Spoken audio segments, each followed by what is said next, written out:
Blog Talk Radio.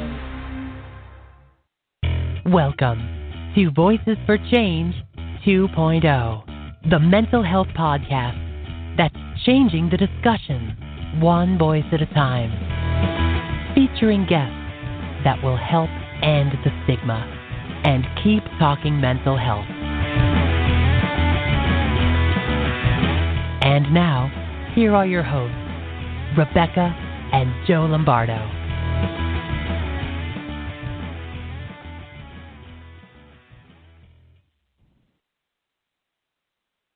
Change 2.0. Hey, welcome to Voices for Change 2.0, everybody. We are happy to have you guys tuning in with us today. And, it's funny listening to our intro like you do. We've had that for 6 months now, right? Yeah. Yeah, we got it at the beginning of the year. Mm-hmm. And I still bop my head to it. It just... Is that a bass guitar that's being played, or is that a guitar? That's a bass guitar. Yeah, I thought it sounded like a bass. Yeah, and it rocks. And I don't know, it makes me move. It makes me pop. So I still am enjoying the novelty of it, I guess. Yeah. Not burned out on it. So we hope you guys are having a great day today. It's summer.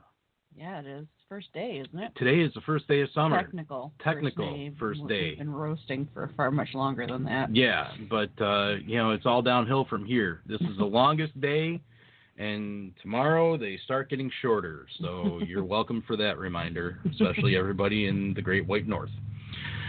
So, with the quarantine that's been going on, these 23 years, it's afforded us a lot of time to find new shows to watch. Mm-hmm. And one of the ones that I have, I'm late to the bandwagon on it, but I'm really enjoying it, is it's on CBS All Access, and it's Star Trek Discovery. And it's one of the first shows that they put out when they started CBS's streaming service. And, I was skeptical about watching it when they first announced it 2 years ago or whatever. And, as I find as I get older, it's harder and harder for me to get into new stuff. Damn millennials. No, Generation Z now. We've got to blame Generation Z. Millennials are more like us, I'm finding. Yeah. So it's the damn Generation Z, which sounds ridiculous. Yeah. But, what are you going to do? So anyway, I've discovered Star Trek Discovery, and it's actually really, really enjoyable of a show.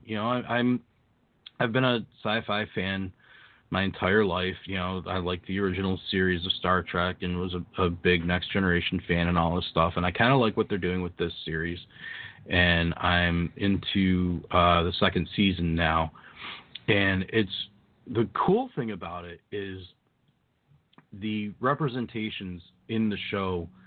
Like they don't bat an eye if they show a gay couple or what have you. It's very all inclusive, which is very cool, and something actually kind of nice to reflect on during Pride Month as well. Mm-hmm. In fact, one of the main characters in the show is a gentleman named Anthony Rapp, and he's known for movies like Rent and just different things. And he was in School Ties. Which right. A lot of people probably haven't seen, but it had Brendan Fraser in it, and it's one of my all-time favorite movies. Yeah. And Anthony Rapp had a small role in School Ties. He was kind of like a bad guy, which is so far from who he is in real life. And but it was really cool, and I wish I'd gotten into this show long before now, because we're coming up on the 1 year anniversary of us going to Kindred Mind Matters in California last year, and Anthony was there. He was one of the Speakers, mm-hmm. Yes. I was going to say presenters, but speakers. He was one of the speakers at the event, and it was an honor meeting him. Very, very lovely guy. Mm-hmm. And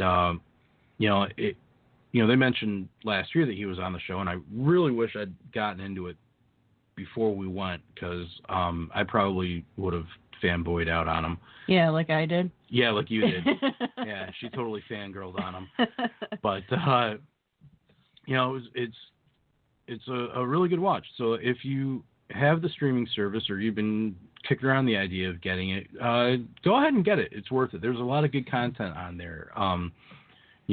Again, there's the Star Trek Discovery. They've also got Star Trek Picard, which I've watched one episode of that, and that's pretty good so far. If you like your Patrick Stewart's like we do. Yeah, gotta love Patrick Stewart. Yeah, Sir Pat Stew. And, I hear good things about the new version of The Twilight Zone on there, and that was done by Jordan Peele of Key and Peele fame, and also the movie Get Out, and Us. And, so that's good stuff there. And, talking about all this entertainment industry stuff, I think is an excellent segue for our guest today. Absolutely. How you like me now? So our guest today is an award-winning writer. She's a director.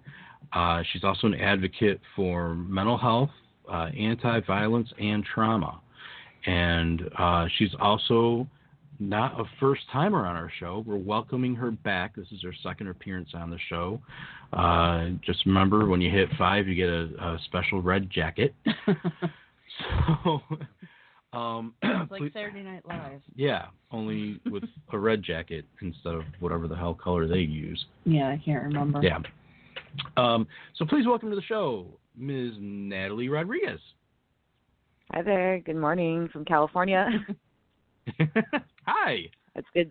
Hi. It's good catching up with you guys. Yeah. Yeah. No, thanks for having me back. I'm looking forward to that red jacket. I think it is red or blue. SNL does use for like their 5-timer club. People have come back to host the show like 5 times. Yeah. So far we only owe one person that jacket though. Yeah. And it's nice. the lovely and talented Mr. Rudy Caceres. So Rudy, if you're listening, it's in the mail. It's coming. I don't think he's made it to 5 yet though. No, he's been on 6 times. 6? Yeah. Between between appearances by himself and appearances on our panel shows, he's been on like 6 times. Wow, I didn't realize. Yeah. Yeah. So. Rudy's a friend of mine too, so I'm like, yep, that would be Rudy, who's been on multiple times. He does a lot. I mean, I have to thank him because he definitely got me involved with the Mighty, the mental health organization group. So he's a huge advocate, and I mean, we crossed paths I think on Twitter like 2-3 years ago. Small world. So definitely that's kind of the power of social media, with finding a lot of other advocates or other artists around the world or just around the U.S. itself. Yeah.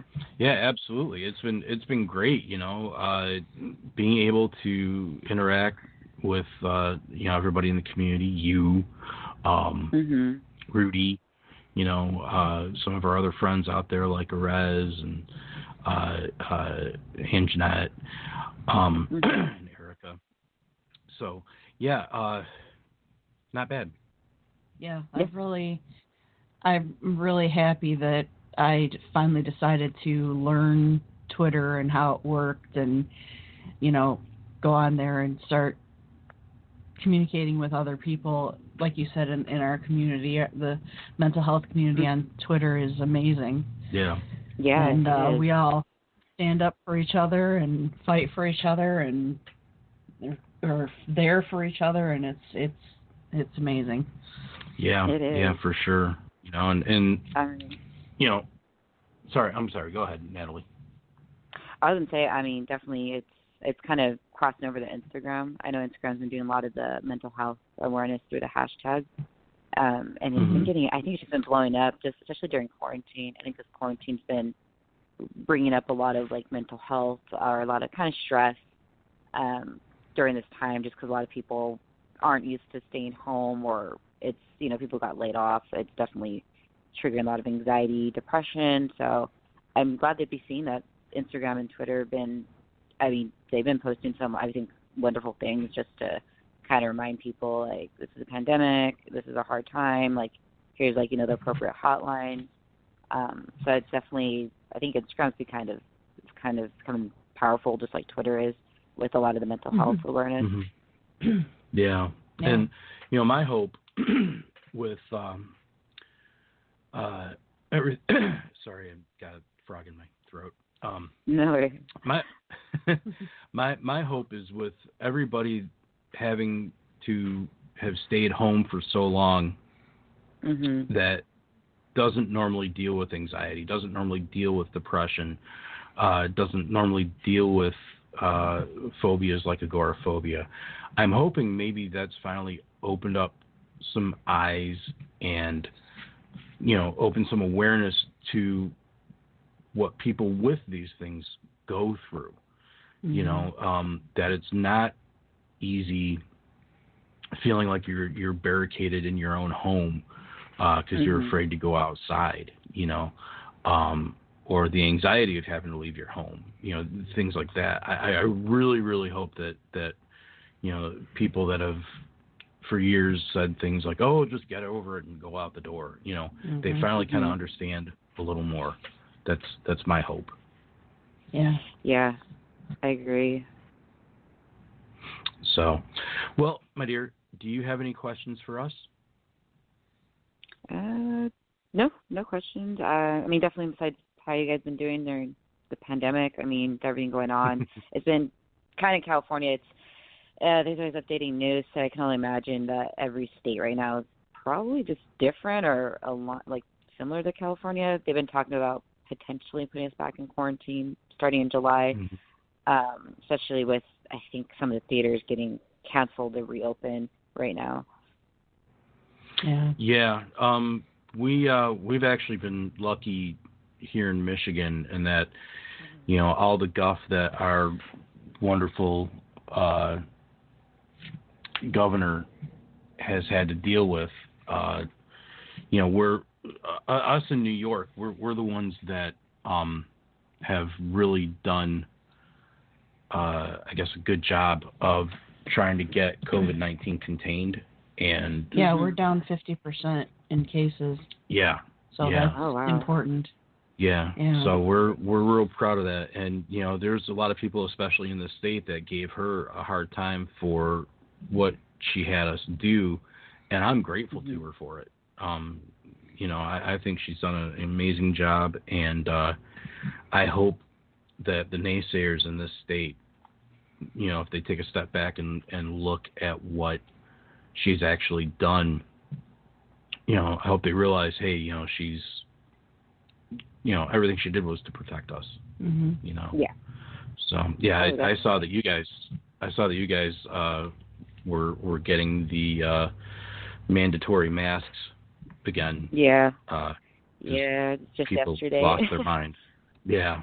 Oh yeah, they're. I saw on Twitter, I think, that people are burning masks. That's a thing now. I don't know if it's in particular California, but I'm assuming it's all around. Which is, I mean, I don't want to say it's ridiculous, and it's like I don't know if it's like a kind of them protesting to not have us in quarantine anymore. So I mean, definitely in California, I think this morning I saw there's 4,200 cases. Like they saw spikes going with the COVID. So I don't know. I can only imagine that. I try not to look at the Twitter news so much, but I mean, Rebecca probably knows when you go on the search. I mean, COVID-19 is like the top three trend hashtags. Yeah. So well, definitely scary. We're gonna change it up. We're gonna start grilling you. I mean, asking you questions and nice. and bring some awareness. How's that sound? Yeah, sounds great to me. Cool. Well, for those who may have missed when we had you on last year, we are going to start with the question that we always start with. Where does your mental health journey begin? Oh, yeah. My mental health journey begins, I want to say, I think as far back as high school. When I was going to high school, which was like 2006, 2010, We didn't really talk about mental health, but that's when I was starting to feel, I think like many teenagers start feeling, I think today, one of my family members from close with, she started getting anxiety in high school. I was always very stressed, very worried, so I was always like wondering, I think because the question I wanted to know is what's going on with my body, why I can have like racing thoughts all the time. I want to say my mental health journey began there, just because I started feeling anxiety, early stages of it, and definitely in college is when my anxiety peaked. I mean, it was horrifying where I can leave the house for like a month during a winter break, just because I always had this fear of not feeling safe, or just my symptoms were high. I didn't know like how to manage it and how to control it. So I think it's definitely, I think just having personal experience with anxiety, and then some anxiety led to some acute depression. I think just having those questions, what's going on with me, like how do I fix this? Like I know, like I'm not quote unquote crazy, because there wasn't no one in my family that had experienced extreme anxiety. So I honestly started just searching, doing the research, and when I started going to counseling, that's when I started ironically at the same time, started finding a lot of the mental health nonprofit groups on social media, and that kind of led me to individuals like Rudy, and of course people like Rebecca, and I'm sure different mutual friends we have too, like Non from You Me Empathy, I think Sarah Fader for Stigma Fighter. So it was kind of like almost like a calling I felt, just gravitating towards like other individuals who were talking about their journey or just talking about Mental Health Awareness Month. I think over time I just developed a lot more like stronger feelings to want to get more involved, and that kind of was like harder to ignore. So I definitely was like wanting to find out more about other people's journey, how they defeated a mental health disorder themselves, or how they, manage it day-to-day basis. Because, it's not something you just, get rid of. It's something you learn, take it day by day, and kind of learn how to listen to your body over these past few years. And for me, I think it's been a little over 10 years now. So definitely seeing like a lot of like earlier symptoms now looking back when I was a teenager. Oh, you're such a youngin'. Yeah, you are, baby. You're a wee baby. Yeah. You said 2006, and Beck and I looked at each other like, oh my god. Oh, yeah. When you figure that we graduated in 91 and 92 respectively. Nice. Yeah. So that's. It's funny. I'm one of the older ones on my family, so like I have cousins that just still in high school. And the other day, and I saw earlier this week, and I saw my family. I thought one of them was still 12, and they're like, "Natalie, I'm 20." I'm like, "Wait, you work now?" I was like, "What are you talking about? You drive?" So I always feel like the older, like square cousin or family member, because it's interesting. So I'm like one of the oldest on like within like the cousins. So it's funny when they're like, when I get called, oh, they're still young. I'm like, oh, my family, I'm like always the old, like weird, like, out of date cousin. Yeah. No, we understand that. Yeah, we got you beat. So yeah. No. Yeah. Wait till you hit your 40s. Downhill from there. Yeah. Oh no. It starts at 30. But then it picks up steam at 40. For me, it started at 25. I was a basket case at 25. She was falling apart before she ever met me. Oh, so. I heard 25 is an age too. My cousin just turned 25, and she's like, "Does it go downhill from here?" And everyone in the family's like, "Yes." And I'm like, "Don't scare her. Like, let her figure it out." That's so funny. No, it's funny. I actually got mad at my certain family members as time went on, because I'm like, why didn't you tell me getting old sucks? Oh. And they're like, oh no, we wanted you to figure it out for yourself. So I warn all the kids, everybody that I run in. I work with a lot of 20-somethings at work, and I'm like, yeah, no, it sucks when you hit 30. So yeah. Although I'd pay to be 30 again. Yes. Over what I am now. I've heard that too. Yeah. I would definitely get behind that. All right, so Natalie, please talk with us about your feature film, The Extraordinary Ordinary. Yeah. I think last time I was on talking about it because we were in the festival run last year when I was on the show. Yeah. And it's so weird. That was almost a year ago. But, yeah, no, it's a film about three young adults and how they cope with their mental health while old wounds resurface. And it's narrative fiction, and I think, when did we got distribution? I got it right before the pandemic, and it's premiering on video on demand later this summer on August 28th. So it's kind of on the anniversary when it premiered last year at the film festival, because 2019 we were doing a festival run, seeing what festivals are going to play it. And we were supposed to go to one more, but then I think the pandemic, they actually honestly canceled their 2020 festival run. So I think they're holding off till next year, 2021 of April.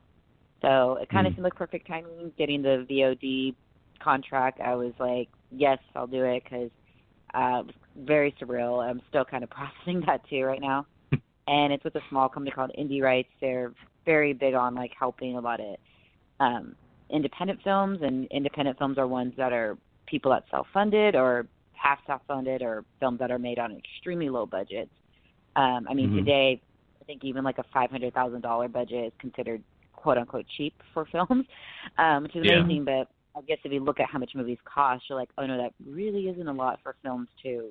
I mean, you're really scrabbling, and you have to shoot kind of fast to just make sure you stay within that budget. And, yeah, no, really excited. It's a film I think, definitely I'm hoping it got a lot of good reviews at the festival, so I'm excited to showcase it. I know that's kind of every filmmaker or artist's fear. It's, will people like this? What if they hate it? What if they don't like it? So the festival run was kind of a nice test run to see how family, friends, or people I've never met were reacting to the project. That's very cool. Where is it going to be available on demand when it hits VOD?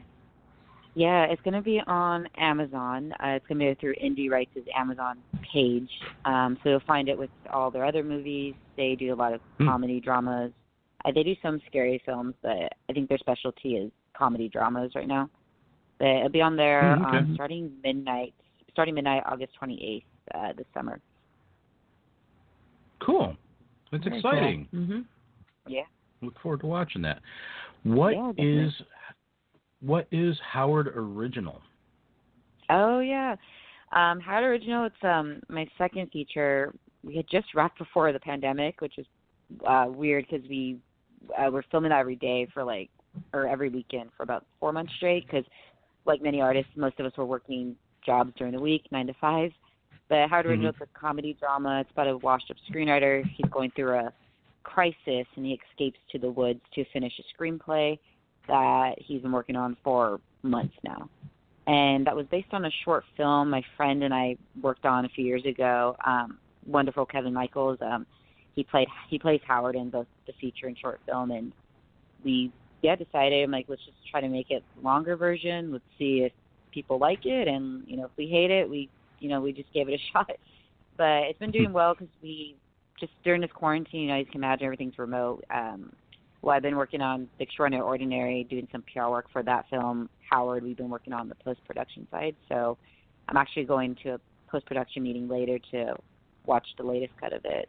So it's a different project. It deals more with comedy and drama, and I usually done a lot more dramas the past few years. So I'm really excited about this one because it's kind of more for the adult crowd. With Extraordinary Ordinary is more for teens and young adults. But Howard, I would say, it's probably more appropriate for 18 and older, just because a lot of adult content's in there, mainly the language or things they discuss about, and it's definitely one of my favorite projects too. So really excited about it, and we're releasing it just depending how the quarantine's looking, and with the theaters if they're even going to be opening up. To be honest, I mean, we're looking at a November release date, but it might be pushed back to 2021 if everything seems so up in the air right now with theaters or kind of even streaming services too.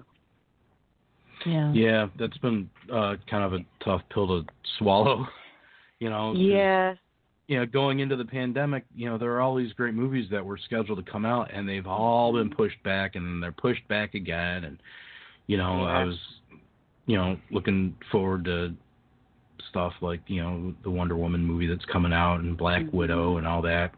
And, it's still coming out, it's just now all that stuff is, pushed way, way back. And I just saw, Godzilla versus Kong got pushed back even farther. I think it's not coming out until late 2021 or early 2022. Olympics.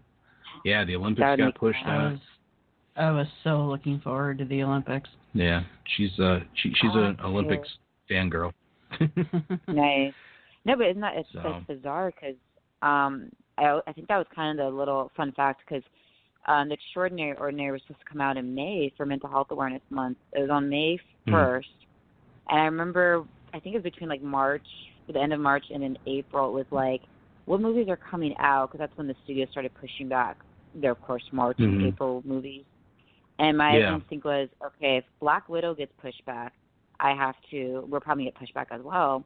And I think it was like 2 weeks before its May 1st release date, I think with Black Widow, when they announced they're pushing back till, I think it said indefinite pushback, I was like, okay, we're probably going to get pushed back to a later date. And then we did about a week later.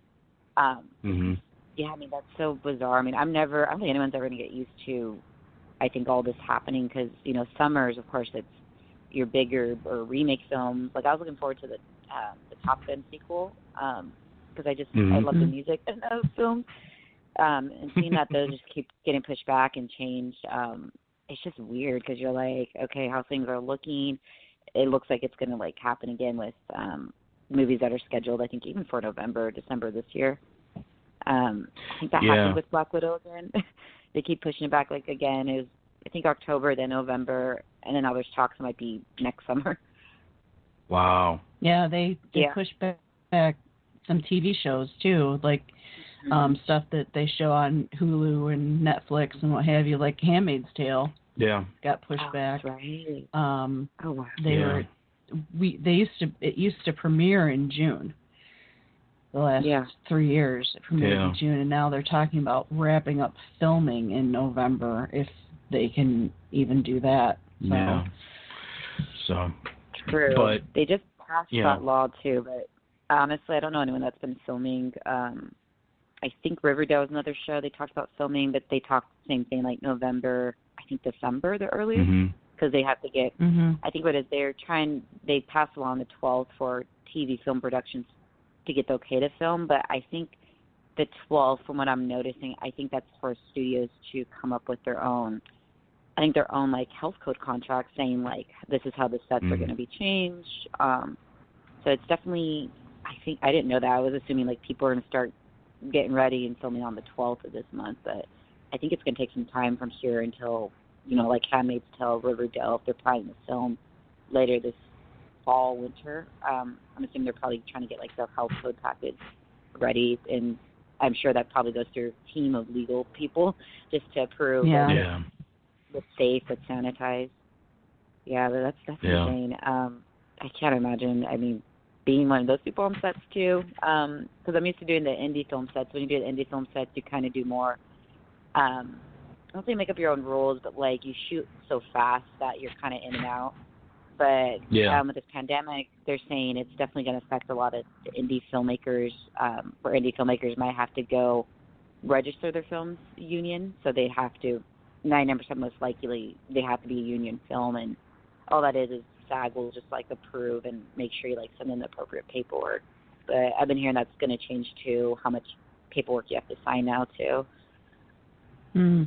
Yeah, if it's anything like what I've been seeing in the industry I work in, there's going to be a lot of changes going through. I mean, all of my big customers I go to without fail, there is documentation I have to sign off on a daily basis saying that I haven't been exposed to COVID, that I haven't been around any family members that have been exposed to COVID, and I haven't traveled out of the country in the last 14 days and all this different stuff, and they check my temperature.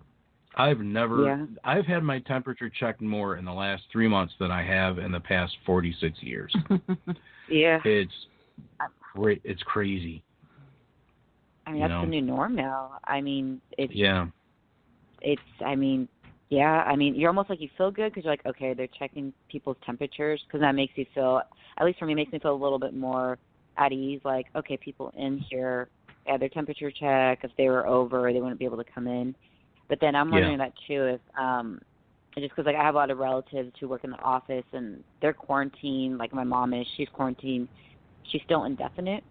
And I think her boss gave her the talk saying we might not ever return to the office at the same time again, but I think her company is they're trying to figure out if they have to hire, I don't know what they call them, but they're like cleaners and they're people who are supposed to be checking your temperature, disinfecting the entire office throughout the day.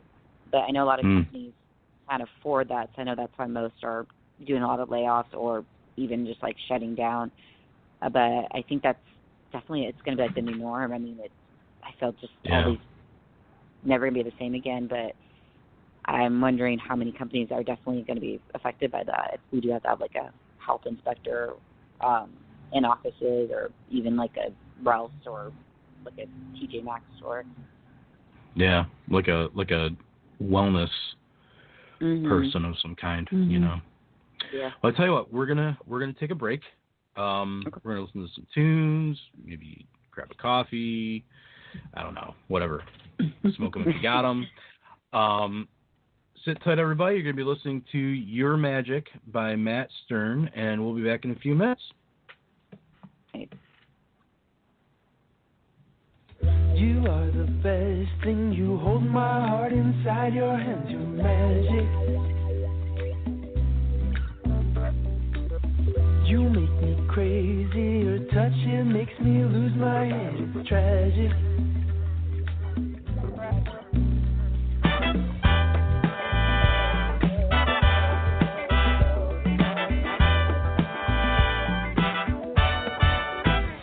It's all over, that's what you said, it's all finished. Gonna lay in bed and tell your friends. They can leave when they want to, 'cause this feeling has gone to your head. Nobody but me sees you like I see you. Nobody can see you like I do.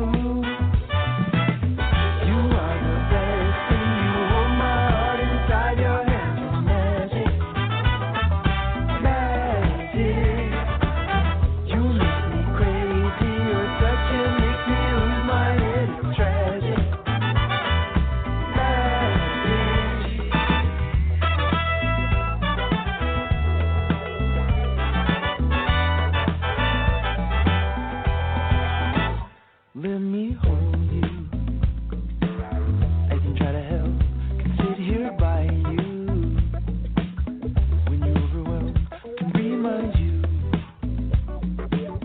that you're worth so much more. When you feel like you're losing control, and nobody but me feels like I see you. Nobody can see you like I do.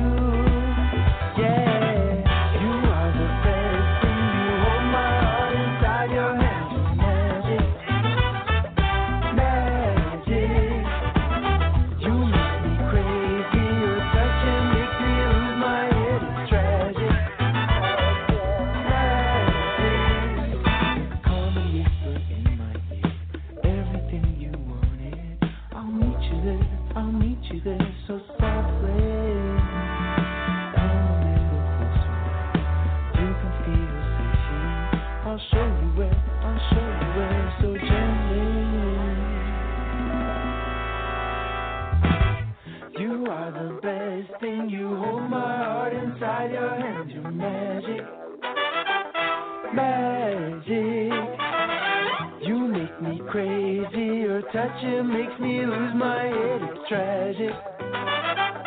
Magic, yeah. You are the best thing. You hold my heart inside your hands. You're magic. Magic. You make me crazy. Your touch, it makes me lose my head, it's tragic.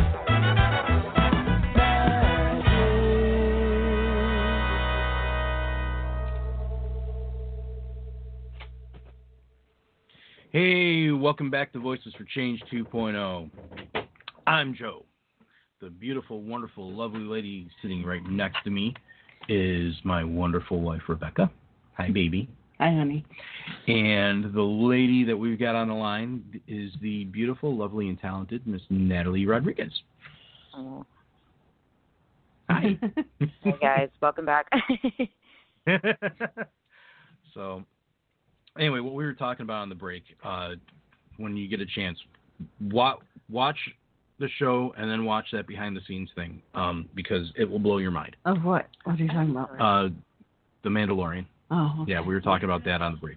So, yeah, I haven't seen it. Heard it's amazing. Yeah, you need to. You really need to. If you're any type of Star Wars fan, we've been talking about it for, 7-8 months now. Yeah. Actually, it's been mostly me, and I won't shut up about it, and Beck wants to kick me for it.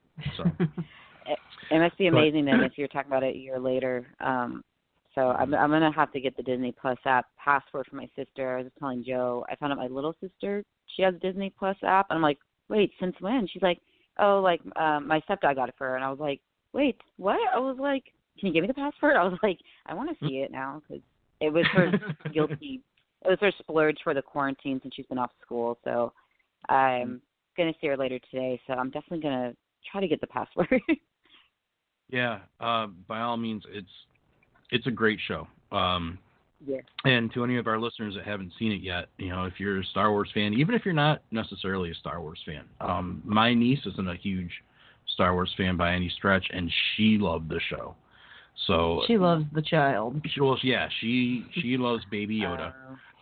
You're not really supposed to call it Baby Yoda. No, you're not supposed to call it Baby Yoda, but it's officially the child. But it's cute as a button, and just the whole thing is just really, really well done. So. Okay, well, jumping back into our questions. Yes. Natalie, you started your own production company in 2017, which is amazing. Extraordinary Pictures. What are some of the projects that you have in development? Yeah.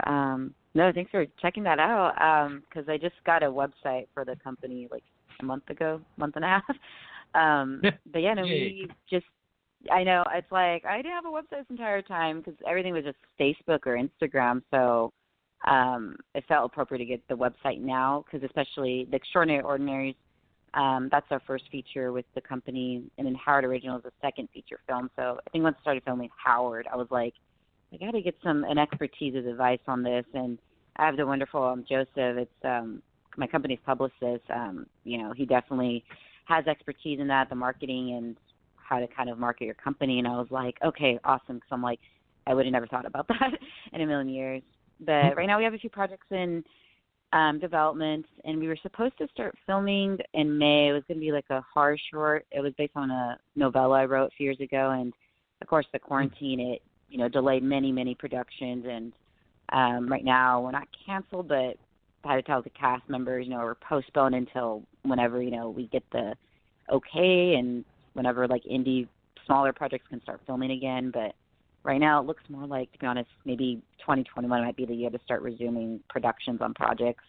Right now it's been kind of more like a kind of post-production with Howard Original and kind of editing some scripts. A friend and I rewrote a thriller kind of drama romance script during the first 2 weeks of quarantine, and it's part of his production company as well. So if anything, a lot of the writing picked up and editing scripts, and again, editing with video footage has been kind of picked up, or kind of like Joe was saying, catching up on shows, definitely because it seems like Netflix and Hulu and Amazon were pouring out like just all these projects at once. So it's been kind of a nice retreat because, I just imagine entertainment, it's kind of sad to admit, but you're like, because of this quarantine, you're like, oh, I see how much like I work around the clock, or I see how much like kind of working around like nonstop all year is so common, like with entertainment, whether it's TV, film, radio, even podcasts, even. It's kind of both surreal and then kind of a sad reality because because of quarantine, a lot of people are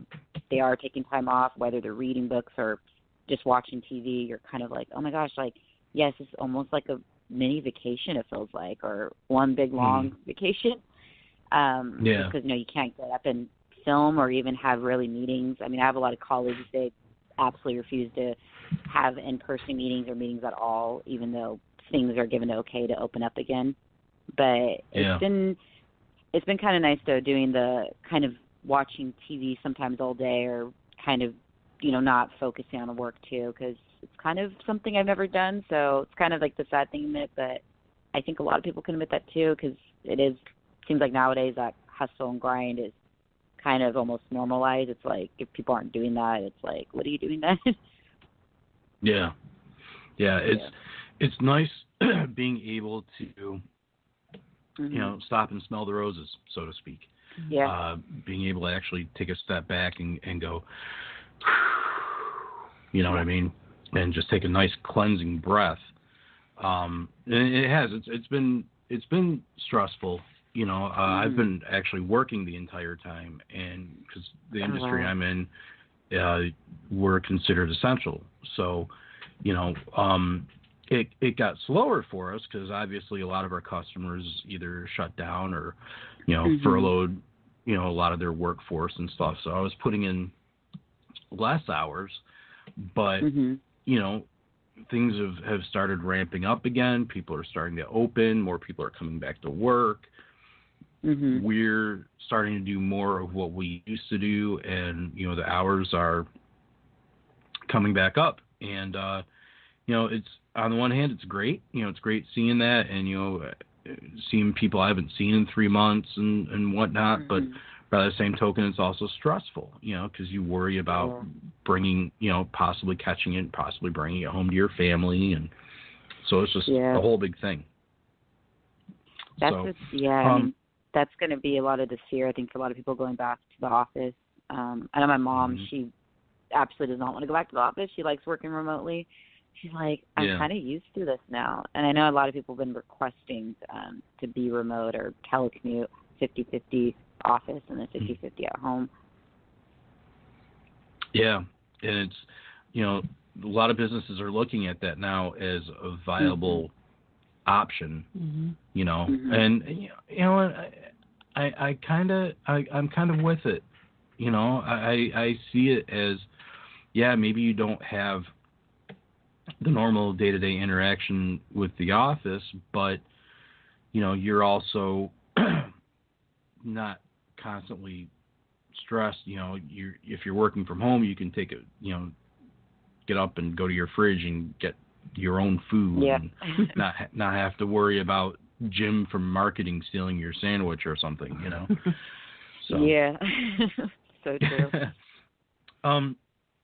So one question that we had, this got me kind of thinking, and you said that with the industry that you're in, you kind of realize how much you work, that it's a constant thing. How difficult is it to work in the entertainment industry when you're battling anxiety and depression? Oh, yeah. I want to say over the years, which I'm always like, it was kind of like a big, huge, like sigh of relief. A lot of people in the industry have a history with a mental health disorder. I've met people that have anxiety, but the thing is, and I think I might have mentioned this to Non. I think Non's both a mutual friend of ours. He said, or I told him, I said, yeah, but people don't talk about it. It's kind of like people acknowledge it, like, oh, you're having a panic attack. Like, I've seen people on sets have panic attacks, but then they're like, but just go outside. Don't, like, make sure no one sees you this way. So it's kind of more, it's kind of like the unspoken, like, reality, like a lot of people struggle with. But I think over the past few years when I was working, because I did a lot of gigs, so, like, a lot of freelance production, and a lot of those jobs kind of come from referral-based or knowing, like, a producer you meet, like, at a networking event, and 99% of the time they're like, I'm hiring for the show, send me your resume, like, I'll, let's see if we can, like, find you a spot. And most of those were pretty, like, fast-paced. So I think, honestly, like, the work always kept me distracted, and I think by the time I was working those around-the-clock, like, TV shows, especially reality TV, you don't really get, like, a standard 9 to 5. You can start at 7 a.m., and get out at 10 p.m., which is, that does start affecting you, I think, physically. So it definitely, I think because the work was honestly keeping me, it was almost like a distraction, and I would force myself to get up so I wasn't stuck at a desk. I would even tell my bosses, like, I'm going for a walk, like, I'll be back in like 10 to 15 minutes. So I know that was something I was advised to do to kind of like throughout the day of a busy day is make sure you get up, walk around, get outside, like don't be stuck at your desk like 12 hours a day. You're going to make yourself sick. So I think I've been fortunate. I was kind of always kind of back in my mind because I also have a hard time just sitting like at a desk like all day without getting up, even if it's just to like stretch your legs for a few seconds. But I think, you know, I won't say there have been days where I wasn't like feeling more anxious than usual, and I've had those experiences. I think a lot of people can say who've had experienced anxiety where you feel like it just hits you out of the blue one day at work and you're like, okay, it's making me anxious.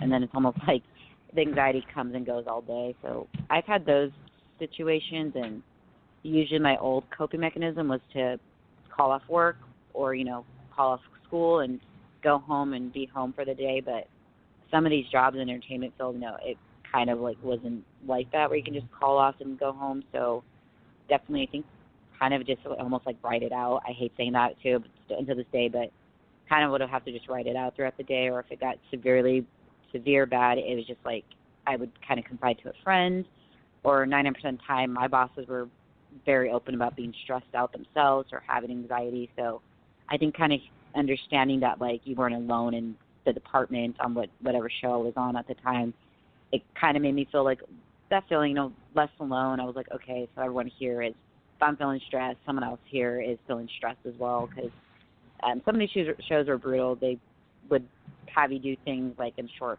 amount of time span. So I think there's some sets, I think I learned, especially having anxiety, it was you kind of learn like which sets are taking their employees' health into consideration and ones that aren't. I mean, I've been on shows where if you were having a panic attack, they didn't care. They were like, get over it. And there are other shows saying, go outside, you know, take a break. We'll find someone to finish this task right now. So it's kind of sad, and I'm hoping because of this pandemic, I think in a lot of those shows, those productions that were being very, I want to use the word abusive towards employees, not taking their employees' health into consideration. I think those are going to be like the first productions that are going to, honestly, I think not going to be able to afford to keep going, just because most of the time those shows were like very low budget, so they kind of doubled or tripled someone's task. So they kind of were doing like 3 different jobs at the same time, which I think unfortunately, most entertainment people in industry can say they've worked those kind of jobs in the beginning, because it's almost like you have to kind of work those jobs to kind of learn what you want to do and what kind of people you want to be around as you progress forward. Yeah, it's interesting. Yeah, it really is. You know, it's good to know too that, you know, at least on some of the productions that they take that type of thing into account, you know, and they, you know, everybody kind of acknowledges, hey, you know, we're all kind of going through the same thing, you know, take a breather if you need to, you know, that's cool. Yeah. You know, there are other industries where you can't. Yeah. And I think entertainment, I do think it is going to be changing, especially with this pandemic and the quarantine. Because I did hear the last show that I watched, it was 13 Reasons Why, the 4th season. And I even whenever that season comes out, I try to look at like the behind the scenes or interviews. And I think, again, this past season, their final one, they still had, I think they had like therapy dogs on set again, and they had psychologists like available on set. And I always love hearing that, because I'm like, even if it's a show or film that doesn't deal with mental health or any type of trauma that we're seeing the characters go through, I still think all sets should have like a counselor on set, just because it's the hours you put in, or even sometimes, you know, you're working those hours, you start, your hours change. You can start 8 a.m. one day, and the next day can be 3 a.m. So that's something I would love to see more over time with production sets, is seeing some sort of like counselor on set, or even like a wellness coach, like where it kind of becomes mandatory, where you have to have like an orientation for everyone that's on set, in front of the camera, behind the scenes. I just think that might benefit, I think, entertainment, especially. I think people don't like to acknowledge mental health in industry. That will kind of be like a wake-up call, telling people like, no, this is like, you know, it's still mental health, still, you know, just as important as physical health. I mean, we all get our annual physicals, so why wouldn't you, like, check in with yourself, you know, consistently on how you're feeling? So I'm hoping that's going to happen over time. And I believe that it will. It's just, I think it's going to be like a slow build, just because I think with everything going on and if sets aren't filming, I think it's going to be a matter of time until that gets discussed into studios wanting to do that. Yeah. That would be great. Yeah. That would definitely be a step in the right direction. Mm-hmm. Would you please tell us what Elephant is and what it's about? Yeah, definitely. Elephant just came out. It's a young adult fiction crossover book. It just came out. It's been out for a week. It came out on the 12th. No, it's been over a week. Let me take that back. It's a young adult book, started as a children's book in the 5th grade, and it's a story about a 14-year-old teenage boy named Matty Smith, and it's about his journey with his former childhood best friend, and they uncover multiple family secrets from Matty's family over the course of 2 months, and it's the summer before they start their freshman year of high school. And it's been, long process in the making. One of the stories I was always coming back to, like, each year after I worked on it for a grade school project. I ended up turning it from a 12-page, I think it was 12 pages originally, to now it's 316 pages. Wow. But yeah, it's definitely one of those things. I mean, I'm sure we hear this a lot, but got rejected by so many agents, so many publishers, and about a year and a half ago, I met a wonderful independent publisher who was like, let's just do it. Let's see how it does. And again, takes kind of like that one yes for someone who just, they like what they're hearing, or they're like, hey, this is cool. I'm definitely for it. And a lot of the themes in the book deal with some mental health, and there's some fantastical elements to it without giving too much away. But we do see a lot of the characters go through kind of identifying what they're feeling is anxiety, or what they're feeling is some levels of PTSD, because our main character does end up getting severely hurt on the night of his 14th birthday in the book. So it's once he gets injured, he starts encountering with strange events that starts happening around in his reality, and it starts to bring up a lot of old memories from his childhood, and he starts questioning the whereabouts of certain family members, and a lot of why does no one address these topics in my family, and hence why it's called Elephant. It's supposed to stand for the elephant in the room. So definitely I want to say it's a little bit darker, even though it is the main characters are 14 years old. It does with a lot of, I want to say, mature theme context. There is some graphic details, but I think that's kind of common with a lot of books. You see a lot more descriptive scenes, or if characters feeling something, there tends to be a little more descriptive kind of narration with that. Sounds good. Yeah. Congratulations on getting that out. Mm-hmm. Thank you. That's exciting. And where can people pick it up? It's right now available on Amazon, and it will be available on Barnes & Noble next Wednesday. I think that's the 25th, if I'm not mistaken. I might have the date off, but it'll be next Wednesday on Barnes & Noble, their website. Cool. That's exciting. Yeah. No, thank you. One of my favorite projects, I know I say that's so cliche, but I think it's maybe my darker project. I hate that word saying darker, but it's I think because I keep getting some early reviews from different readers. A lot of them pointed out I felt emotional, and I was like, oh, that kind of always makes me happy, because okay, cool, because I was it does deal with some, I mean, even when I had to reread the pages to do final edits on it, I was even a little scared, how some of it's kind of weird. I mean, I think anyone who writes, I think you read it and you're like, oh wow, I did that, that's kind of scary, how graphic or how detailed that chapter or this situation is.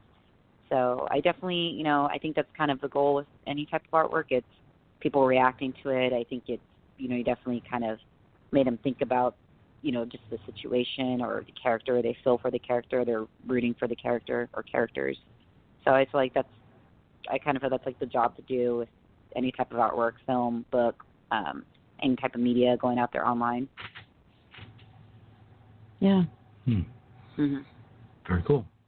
So fill us in real quick. We're just about to the end of the show.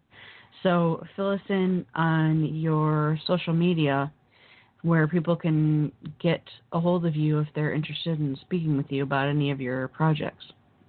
Oh, yeah, of course. I'm on Instagram and Twitter. People can DM me on either. My Twitter account is NatChrisRod, and then my Instagram username will be NatChristineRod, and it's Christine with a CH. And you'll see in my bios I have the Extraordinary Pictures Instagram tagged, and then you'll also be able to find the pages for The Extraordinary Ordinary and the book Elephant if you definitely want to check out more, more insight on the projects and upcoming projects as well. Hopefully when we're able to start resuming filming later this year or even 2021 at this point. Okay. Very cool. Yeah. So what's next for you? Right now, I've been binging. I forgot to tell you, Joe. I've been binging 911, the TV show. So I've been wanting to actually kind of take advantage and catch up on some shows I've missed because of work this past year. And I've been kind of taking it. Usually, I do is when I'm done editing. I just finished editing a TV pilot script last week. I tend to take a few days off to kind of recoup or just to kind of check out the newest movie coming online or TV show. Just kind of Decompress. decompress. Just kind of decompress. Yeah, and it seems appropriate. I mean, I had to remind myself too. I'm guilty of this too. It's like there's really no deadlines. I mean, colleagues of mine in our studios are not really taking pitch ideas or they're not really watching things right now because I think I've kind of learned even if the CEOs or people in the corporate offices are kind of lying low or taking a break, it just kind of makes sense. Like maybe I need to too, like kind of check in with myself.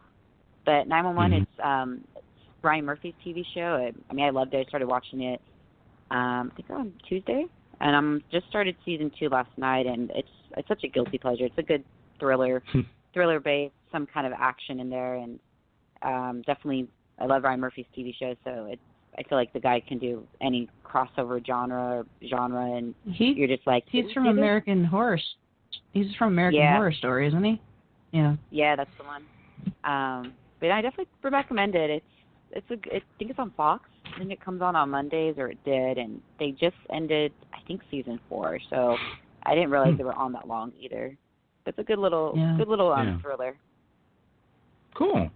It's always good to get a tip on another show, Yeah. Yeah, it's like I was saying at the beginning of the show, I've been watching Star Trek Discovery, and we actually got the CBS app for 2 reasons. One was because of Picard that was coming out, because I was actually a bigger Next Gen fan than I was the original series. And then also to watch football, because about this time last year we switched over from having cable to doing all streaming. We cut the cord, and trying to figure out where we're going to watch different things, and football came up as an issue, and it's like, well, maybe if we can watch it on that before we figured we could get everything on Hulu. So we've had it all this time, and to go back and see all this other stuff that we've missed is kind of cool. Yeah. So that's amazing. We cut the cord a few years ago too on cable, so I'm all streaming services as well. Which is nice because everything. I think Hulu, they're trying to connect with different platforms. So that's, I think I was able to find like 911, the TV show, because I'm like, oh, isn't this a Fox show? And you're like, oh wait, it does get brought over to Amazon or like a Hulu over time. Yeah. Well, I hate to say this because I'm enjoying all the entertainment industry talk and the TV talk and all that, but we got to go. So you stay on the line. Everybody else, you're going to be listening to Sorry Ain't Enough by Casey Lansdale. We'll catch you guys next week. We will catch you. We'll catch you next week, but not the week after, because the week after is July 4th. So have a great weekend. Stay cool. Stay safe. Stay healthy. Stay hydrated. That's it. Stay. Yep. We'll see ya. Bye. Bye.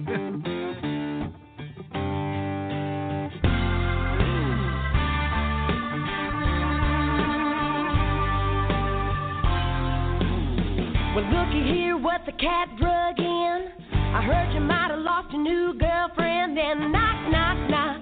Guess who's at my door? Now you're talking like you've lost your mind, standing here handing me the same old lines. How you wanna go back to what we had before? Say there's nothing that you won't do to prove your love. Well, why don't you try begging, try pleading, try getting down on your knees and bawling and a squalling and a crawling back. It's gonna take a whole lot more than love. You're lying, you're crying. What you telling, boy, I ain't buying. You think a few little tears and a baby I was wrong is gonna win back my love. Well, you're sorry, but sorry ain't enough.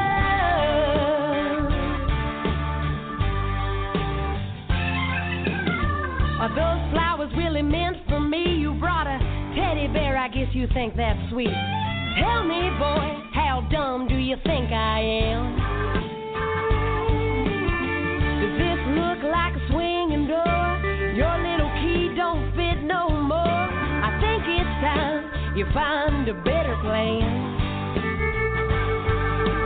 Start by telling me how much it hurts to not have me, and when that don't work, try begging, try pleading, try getting down on your knees and bawling and a squalling and a crawling back.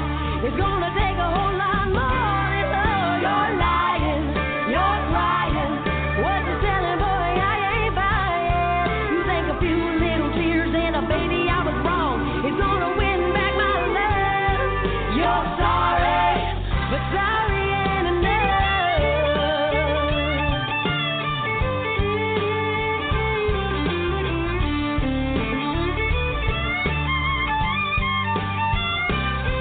You're sorry, well that's a fact. You're sorry, I ain't taking you back. You're sorry, I'm better than that, 'cause sorry ain't enough. Try begging, try pleading, try getting down on your knees and bawling and a squalling and a crawling back.